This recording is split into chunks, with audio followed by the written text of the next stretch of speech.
London's financial district pulses with steel and glass. Over 500,000 commuters flood past it every weekday. Yet beneath the polished pavement and humming servers, 900 years of blood and stone still hold their breath. You stand on Tower Hill at noon. The summer heat bakes the cobblestones. Seagulls scream above the Thames. Directly ahead, the White Tower rises like a knuckle of pale limestone against a bruised sky.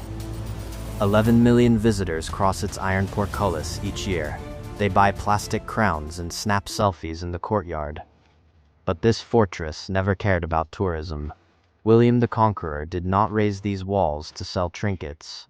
He built them to break men, to watch a kingdom, to terrify a city. You hear the distant toll of St. Paul's clock. You feel the damp river wind cutting through your jacket. Look up at those narrow arrow slits. They still watch you back. What happens when a monument designed for absolute fear becomes the world's most visited symbol of endurance? Step through the gates. The stones remember everything. Christmas Day, 1066.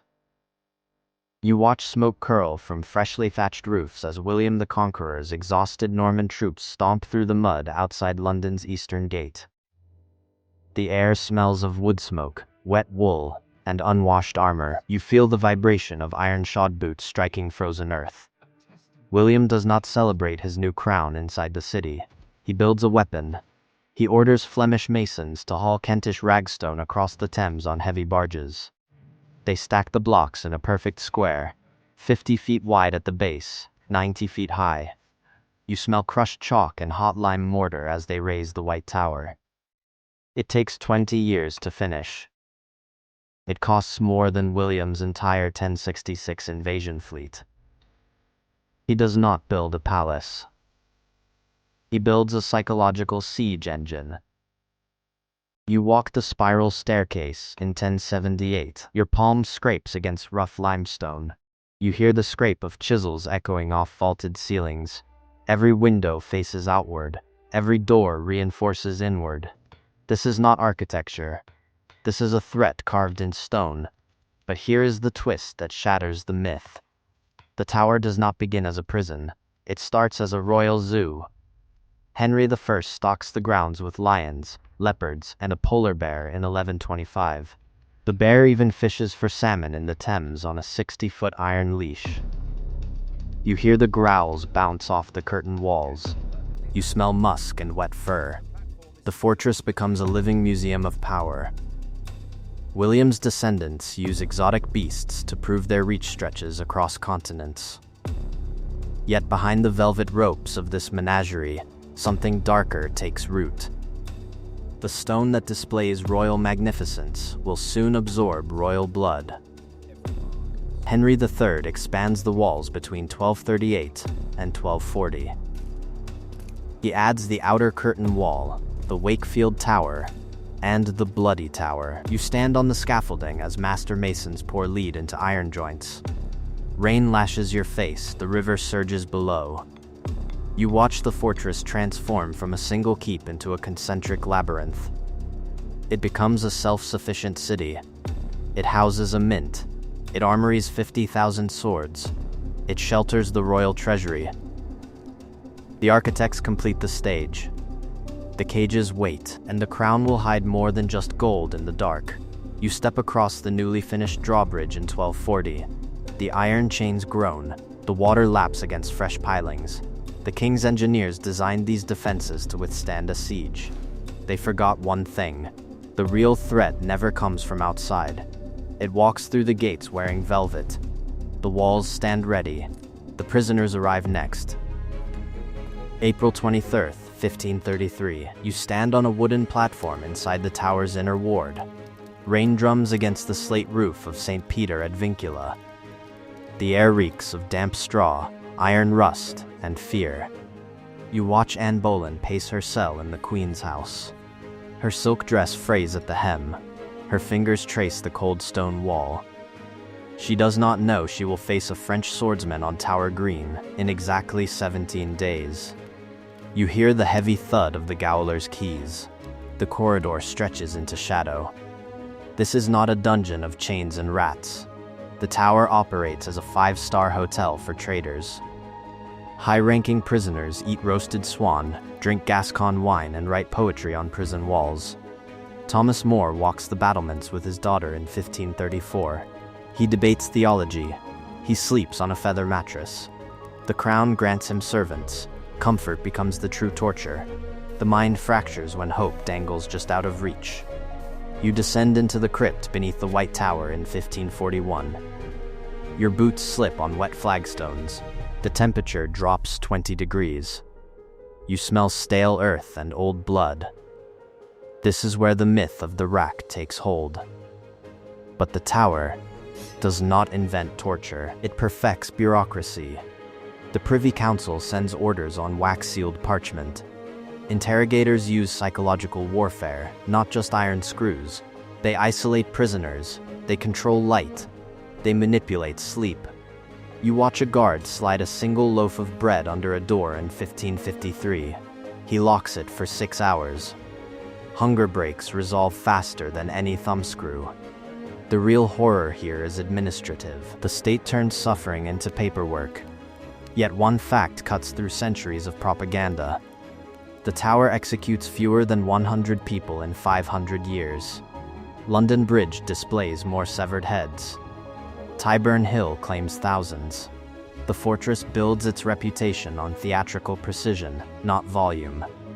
3 executions. 500 years. That is the terrifying efficiency. You step onto the blood-stained gravel of Tower Green on May 19, 1536. The crowd holds its breath. The executioner draws a straight blade. The axe falls once. Clean. Final. Silent. The fortress does not need to butcher masses to control a nation. It only needs to make you believe it will. You watch the guards drag the body to a shallow crypt. The river turns gray with evening fog. The crown consolidates its grip. But power built on dread always breeds rebellion. The next century will test these walls against fire, plague, and civil war. The stones will crack, the loyalty will shatter, and the fortress will learn a brutal new lesson. October 5th, 1605. You press your back against cold brick in a vault beneath the House of Lords. Your pulse hammers against your ribs. You smell sulfur, damp wool, and 36 barrels of black powder. Guy Fawkes checks his flintlock. You know the fuse burns toward midnight. The plot collapses at dawn. Authorities drag the conspirators to the tower. They do not hang them on the gallows. They stretch them on the rack in the crypt beneath St. Peter ad Vincula. You hear bones crack like dry timber. The fortress becomes the epicenter of state survival. Oliver Cromwell marches his troops through Traitor's Gate in 1649. Rain slicks the cobblestones. He orders the dismantling of the menagerie. Lions starve. Monkeys freeze. The royal zoo dies to feed the republic.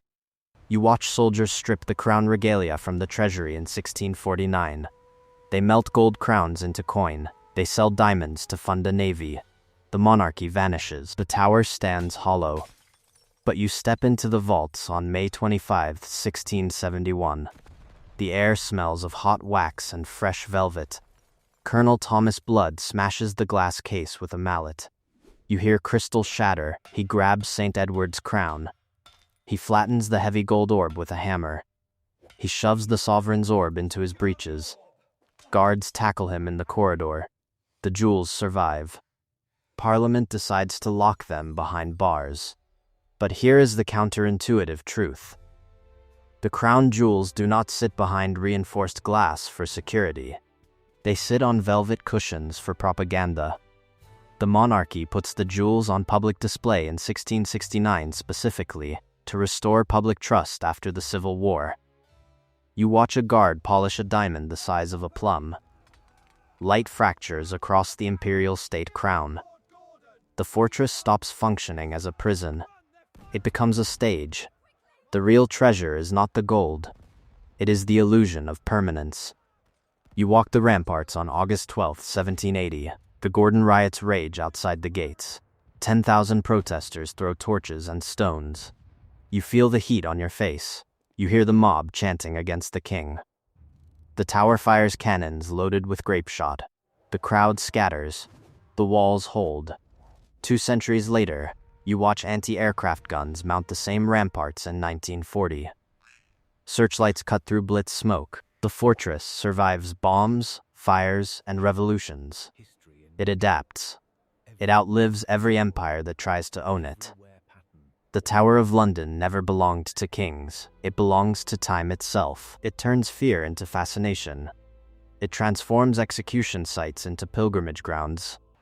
You walk past the same stones that watched William the Conqueror's triumph, Anne Boleyn's final breath, and Churchill's wartime defiance. History does not fade here. It accumulates. Every scratch on the portcullis tells a story. Every raven on the battlements carries a century. We build monuments to remember power. The tower teaches us that power outlives the people who wield it. If this journey through the stones moved you, share it with someone who loves history. Subscribe for more forgotten chapters. I'll meet you at the next threshold.